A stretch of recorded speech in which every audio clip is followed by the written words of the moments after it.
Good evening students, myself Aditya Solanki, I am your social science faculty. So in today's video we are going to discuss some MCQ type questions related to chapter 1 of civics and chapter 2 of civics, power sharing. And in today's video we are going to discuss some previous year questions which are very important for your board examinations. So here our first question is, in the capital city Brussels 80% people speak. अब सबसे पहले जब भी आप कोई भी question अगर आप रीड कर रहे हो, ठीक है, डजंट मैटर कि वो शॉर्ट का है, एमसीक्यू का है, मैप का है, ठीक, तो सबसे पहले आपको ये फिगर आउट करना है कि वो किस पार्ट से रिलेटेड है और किस चैप्टर से रिलेटेड है, ठीक है। अब आगे बढ़ते हैं, क्योंकि देखिए यहाँ पे ब्रुसेल्स है, ठीक, ब्रुसेल्स की बात एक और चैप्टर में की गई है, ब्रुसेल्स की बात की गई है फर्स्ट चैप्टर में, the rise of nationalism in Europe. तो अब यहाँ पे परसेंटेज की बात कर रहा है, तो आपको ये पता है कि हाँ सिविक्स में ब्रुसेल्स के एथनिक कंपोजिशन की बात की गई है, ठीक है। तो परसेंटेज पीपल स्पीक, यानी कि यहाँ पे परसेंटेज की बात कर रहा है, एथनिक कंपोजिशन की बात कर रहा है, तो ये जो है रिलेटेड किससे, सिविक्स से है, ठीक। तो क्वेश्चन क्या पूछ रहा है कि ब्रुसेल्स जो कैपिटल सिटी है किसकी है, बेल्जियम की है, उसमें जो 80% पीपल्स हैं वो कौन सी लैंग्वेज बोलते हैं, ठीक। तो यहाँ पे समझिएगा जो ब्रुसेल्स में मेजॉरिटी में है वो है फ्रेंच, ठीक। अब बाकी ऑप्शंस को भी देखते हैं, फ्रेंच, डच, जर्मन, इंग्लिश। अब आपको ये तो पता है कि बेल्जियम में इंग्लिश तो नहीं ही है, ठीक है। आपको जर्मन मिल जाएंगे 1%, लेकिन जर्मन जो मिलेंगे आपको ब्रुसेल्स में नहीं मिलेंगे, वो आपको बेल्जियम में मिलेंगे। बेल्जियम कंट्री में, पूरी कंट्री में 1% आपको जर्मन देखने को मिलेंगे। ब्रुसेल्स में फ्रेंच मिलेंगे 80%, 20% डच मिलेंगे। अब इस चीज को थोड़ा ध्यान से समझिएगा, बच्चे यहाँ पे हमेशा थोड़ी गलती कर देते हैं। फ्रेंच मेजॉरिटी पॉपुलेशन है ब्रुसेल्स में, कैपिटल में, लेकिन कंट्री की बात करेंगे तो फ्रेंच माइनॉरिटी में जाती है, और कौन मेजॉरिटी में चला जाता है, डच, ठीक। तो हम लोग अपने सेकंड क्वेश्चन पे डिस्कस करेंगे। What percentage of Sri Lankan population is Tamil speaking. अब यहाँ पे श्रीलंका की बात कर रहा है, हम लोगों ने पूरे चैप्टर में 2 कंट्रीज के बारे में पढ़ा, एक बेल्जियम के बारे में, तो पहला क्वेश्चन जो था बेल्जियम से रिलेटेड था, दूसरा क्वेश्चन श्रीलंका से रिलेटेड है। इन्हीं दोनों कंट्री के बारे में हम लोगों ने पूरे चैप्टर में पढ़ा भी था। तो श्रीलंका में तमिल स्पीकिंग पॉपुलेशन कितनी है, तमिल स्पीकिंग पॉपुलेशन आपको मिलेगी 18%। अब इस चीज को थोड़ा समझिएगा, श्रीलंका में भी तमिल्स के 2 ग्रुप हैं, ठीक है, एक इंडियन तमिल है, एक जिनके नेटिव्स इंडिया से बिलोंग करते हैं, और एक हो जाएंगे श्रीलंकन तमिल्स। ये 80% पॉपुलेशन भी बटी हुई है आगे जाके, ठीक है। तो उसको जब हम लोग चैप्टर डिस्कस करेंगे तो डिटेल में पढ़ेंगे। तो यहाँ पे आपको मिल जाएगा 18%, ठीक है। फिर हम लोग थर्ड पे आते हैं, when did Sri Lanka emerge as an independent country, कि श्रीलंका कब इंडिपेंडेंट कंट्री के तौर पर इमर्ज होके सामने आई, या इसको आप हिंदी में समझना चाहें तो श्रीलंका आजाद कब हुई, ठीक। तो इसको याद करने की सबसे अच्छी ट्रिक है भाई, पहले हम लोग होंगे 1947 में, और हमसे तो 1 साल बाद हुआ श्रीलंका 1948। इसमें ज्यादा दिमाग नहीं लगाना है, ये क्वेश्चन इंपॉर्टेंट है, पूछा जाता है। फोर्थ में पे आएंगे, by the 1980s several political organization were formed demanding. अब पहले ये समझ लीजिए चैप्टर, ये जो क्वेश्चन है वो किस पार्ट से रिलेटेड है, ये श्रीलंका के पार्ट से है, ठीक है। अब जो 1980s के टाइम पे अलग अलग पॉलिटिकल ऑर्गेनाइजेशन इमर्ज होकर सामने आ रही थी, ठीक है, वो डिमांड किस चीज का कर रही थी, ठीक। तो वो डिमांड कर रही थी इंडिपेंडेंट तमिल एलम स्टेट, ठीक है। उनकी ये डिमांड थी कि आप ऐसा करिए कि श्रीलंका से एक जो आप तमिल्स की पॉपुलेशन है उनको आप अलग कर दीजिए और उनकी एक नई कंट्री बना दीजिए, ठीक है। सिन्हालास अलग अपना रहेंगे और तमिल्स अपने अलग रहेंगे, ठीक। ये उनकी डिमांड थी। वो डिमांड पूरी नहीं होती है, इसका कॉन्सिक्वेंसेस हमको ये देखने को मिलता है कि आगे चल के आप सिविल वॉर भी देखते हो, सिविल वॉर की कंडीशन क्रिएट होती है श्रीलंका में, ठीक। अब लास्ट देखिए, सिविल वॉर से एक क्वेश्चन आ भी गया, when did the civil war of Sri Lanka end. Civil war start हो गई, ठीक, श्रीलंका की सिविल वॉर जो थी वो खत्म कब हुई, ठीक। तो ये भी एक प्रीवियस ईयर क्वेश्चन है, तो इसमें आपको टिक कर देना है 2009। अब श्रीलंका आजाद कब हो गया, 2009 में। अब एक और चीज, ये जितने भी क्वेश्चंस हैं, ठीक है, ये इंपॉर्टेंट है। इनको अगर आप 1 से 2 बार आप लगा लोगे, ठीक है, और कभी भी बहुत से बच्चे ऐसा क्या करते हैं, जैसे कि उनको कोई भी सैंपल पेपर मिल गया या प्रीवियस ईयर क्वेश्चन किसी भी साइट से मिल गए, तो उसको वो एक बार पढ़ते हैं, आगे बढ़ जाते हैं, उनके फैक्ट्स पे डिस्कस नहीं करते। अब इससे क्या हो गया, आपने शॉर्ट आंसर लर्न कर लिया, लॉन्ग आंसर लर्न कर लिया, ठीक है, और लॉन्ग आंसर लर्न करने के बाद आपने उसका रिवीजन नहीं किया, और अब अगर आप एमसीक्यू भी रिवीजन नहीं करोगे, ठीक है, तो यहां पे प्रॉब्लम ये होगी कि आपको बार बार उसी चीज को लेकर बैठना पड़ेगा। आप लॉन्ग आंसर लर्न कर चुके हो, शॉर्ट आंसर या एमसीक्यू जब रिवाइज करो तो भी उस चीज को रिवाइज कर लो, ठीक है। इससे होगा कि आपकी बार बार रिवीजन होगा, चाहे आप किसी भी टाइप ऑफ क्वेश्चन डिस्कस करें, से रिलेटेड होंगे। तो 6 नंबर का क्वेश्चन क्या कह रहा है, Brussels presented a special problem, what was it. अब ब्रुसेल्स की फिर से बात कर दी गई यहाँ पे, तो ब्रुसेल्स में एक स्पेशल प्रॉब्लम थी, तो क्या थी वो प्रॉब्लम, यहाँ पे ऑप्शंस को पढ़ते हैं। Dutch speaking people constituted a minority in the country, कि डच स्पीकिंग पीपल जो हैं वो कंट्री में माइनॉरिटी में है, यानी कि अल्पसंख्यक हैं, नंबर में कम है, but majority in the capital में, यानी कि ब्रुसेल्स में मेजॉरिटी में है। अभी हम लोगों ने फर्स्ट क्वेश्चन में डिस्कस किया था कि ब्रुसेल्स में मेजॉरिटी में कौन है, फ्रेंच स्पीकिंग है 80%, तो जाहिर सी बात है ये ऑप्शन तो आपका गलत हो गया भाई।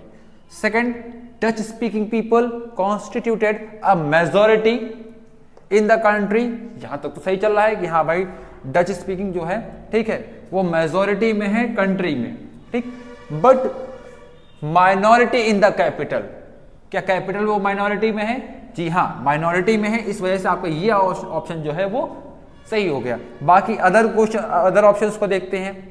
English was becoming dominant, first question में भी हम लोगों ने डिस्कस किया कि इंग्लिश का कोई काम ही नहीं है। फॉरेन लैंग्वेज वर सीपिंग इन, तो नहीं, ये भी पॉसिबल नहीं है, तो आपको जो बी ऑप्शन था वो एकदम करेक्ट है इस क्वेश्चन के लिए।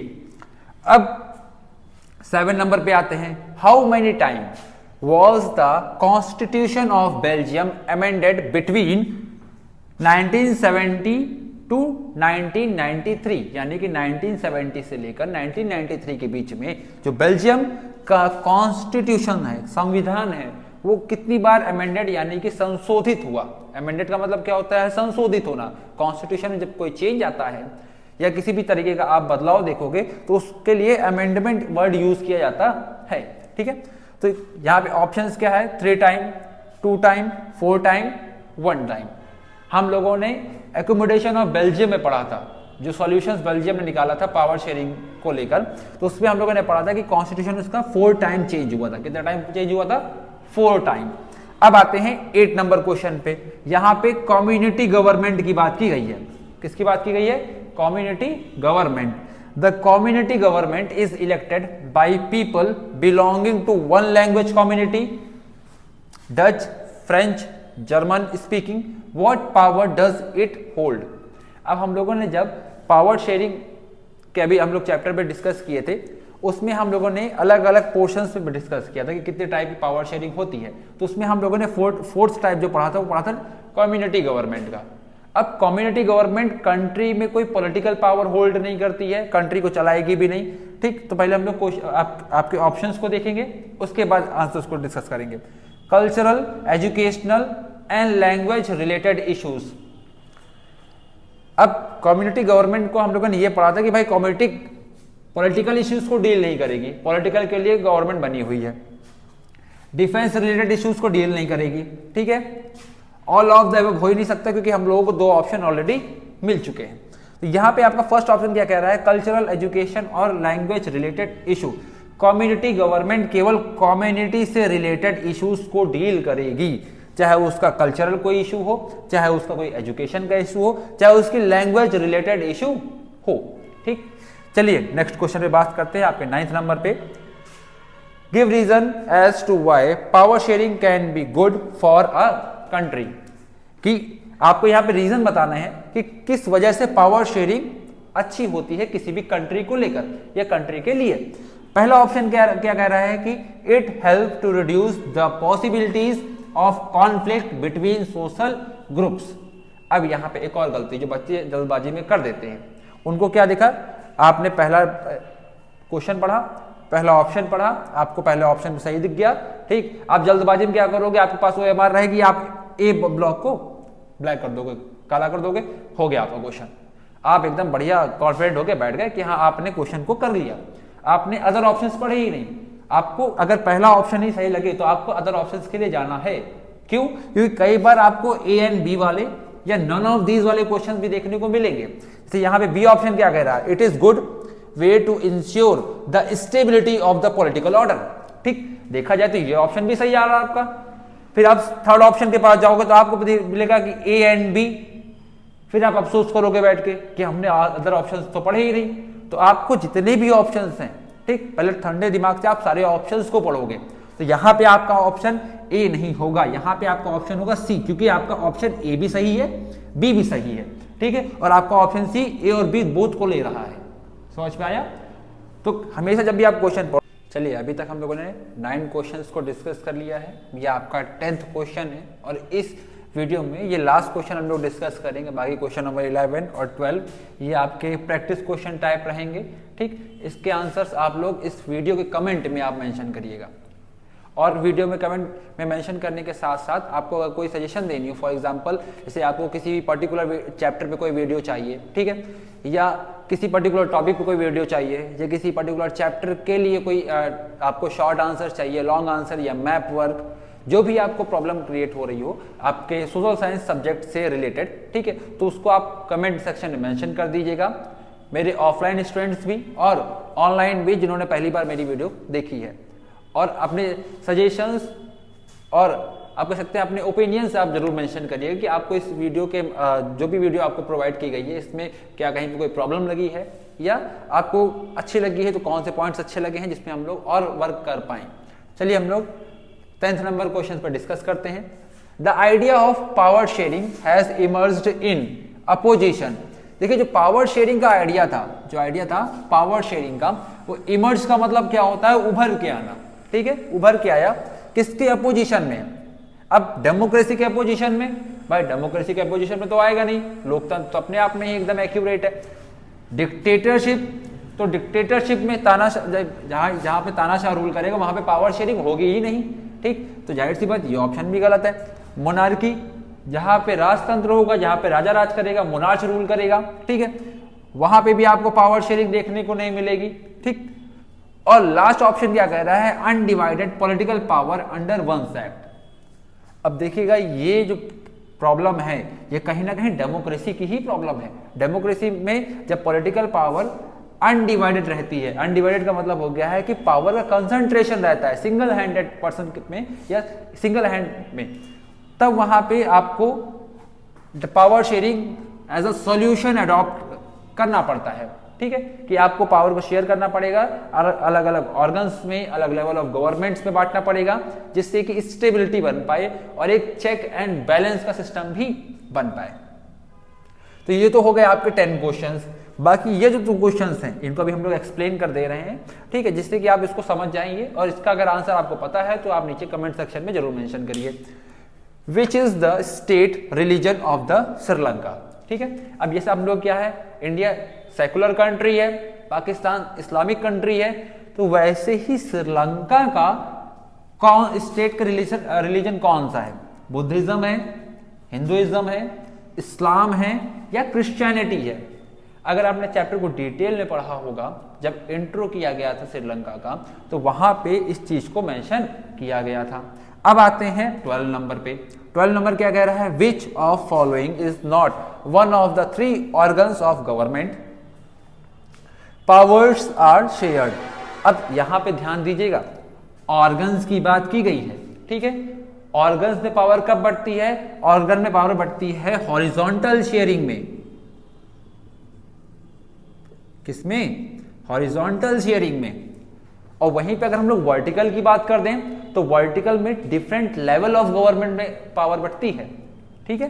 तो यहां पे ऑर्गन्स की क्या क्या बात की जा रही है? ए है आपका लेजिस्लेचर, बी है ब्यूरोक्रेसी, सी है एग्जीक्यूटिव, डी है जुडिशरी। तो आपका क्वेश्चन क्या कह रहा है कि इसमें से जो आपके 3 ऑर्गन्स होते हैं हॉरिजॉन्टल पावर शेयरिंग में, इन चारों में से कौन सा ऑर्गन नहीं है? ठीक है, यानी कि यहाँ पे आपको 3 ऑप्शन सही मिल रहे होंगे और एक ऑप्शन आपका गलत मिल रहा होगा। ठीक है, तो आप इनके जो क्वेश्चन, इनके जो आंसर्स हैं कमेंट सेक्शन में मेंशन करिएगा। और एक और चीज, अभी तक देखिए हम लोगों की एक अप्रोच है कि आपको जो रिवीजन क्वेश्चंस हैं, जैसे जो प्रीवियस ईयर क्वेश्चंस हैं जो इंपॉर्टेंट हैं आपके बोर्ड पर्सपेक्टिव के लिए, ठीक है, उनको हम लोग कवर करेंगे।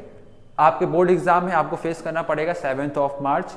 जो हम लोगों की टारगेट ऑडियंस है मोस्टली वो सीबीएसई बोर्ड बच्चे हैं या यूपी बोर्ड है, और दोनों ही अपने एग्जाम को फेस करेंगे 7 मार्च में। ठीक, तो दोनों ही के पास लिमिटेड टाइम है, ज़्यादा टाइम नहीं है। तो आप वीडियोस के माध्यम से और अपनी सेल्फ स्टडी, देखिए सेल्फ स्टडी की पॉइंट है। अगर आप सेल्फ स्टडी नहीं करोगे, केवल वीडियो पे डिपेंड रहोगे, तो भी पॉसिबल नहीं हो पाएगा आपसे। अगर आप सेल्फ स्टडी कर रहे हो, साथ में वीडियोस भी देखते रहिए, क्योंकि ये जो आपको कंटेंट मिल रहा है, ठीक है, ये सेलेक्टिव कंटेंट है। ये प्रीवियस ईयर क्वेश्चंस पेपर से ये जो क्वेश्चंस रिपीट हुए हैं उनको आपके सामने लाके रखा गया है। ठीक, तो आप इंपॉर्टेंस क्वेश्चन को भी कर ले जाओगे। साथ में एक और बहुत इंपॉर्टेंट बात, अगर आपको कहीं पे कोई भी दिक्कत लगे, जैसे कि हम लोगों ने अभी डिस्कस किया था, कोई भी टॉपिक में इशू लगे, फॉर एग्जांपल आपको इकोनॉमिक्स का 3rd चैप्टर डिस्कस करना है, या हिस्ट्री का 2nd चैप्टर डिस्कस करना है, या हो सकता है हिस्ट्री का 2nd चैप्टर पूरा आपको समझ में आ गया हो, कोई एक पर्टिकुलर टॉपिक नहीं समझ में आया हो, तो आप उसको भी मैसेज में मेंशन कर दीजिएगा। ठीक है, तो हम लोग नेक्स्ट वीडियो में या अपनी अपकमिंग वीडियोस में ट्राई करेंगे कि आपको वो टॉपिक जो है उसको भी कवर कर दिया जाए। Thank you very much.